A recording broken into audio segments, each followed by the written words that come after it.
দুইটা মিলে যেই হারে খাইতেছে মনে হইতেছে আমাকে আতালের কোরবানির গরু বেচছে ওকে দুইটার খাওয়ানোর বিল দিতে হইবে।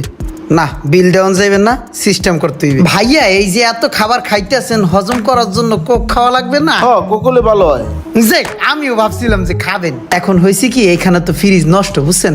আমি একটা 2 লিটারের ভালো চাই বড় কোক লয়ে, কি বলেন? নাকি আপনি যাবেন? না আনো।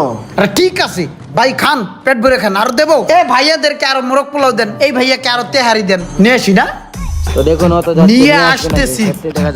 আচ্ছা ভাইয়া শোনেন না, ওই দাদা ভাই হয়েছে কি ওই ভাইয়েরা তো খাচ্ছে, আমি তো ওই বিরিয়ানি আর তেহারি ওইগুলা খাই না, বুঝতে পারছেন? আমি তাদের ছোট ভাই, ভাইয়া বলছে 120 টাকা দেওয়ার জন্য আমি অন্য কিছু খাবো। আর ওই যে বিল দেওয়ার সময় বাকি টাকা আপনাকে দিয়ে দেবে, হ্যাঁ যা পাবেন। তাহলে 120 টাকা দেন। যে দাদা আসসালামু আলাইকুম, আসি। দেখুন 3 ঘন্টা পর আরে মুরগি বানিয়ে তো কি রে ভাই আমি বুঝলাম না, তুই কারে কোক আনতে পাঠালি বেটা?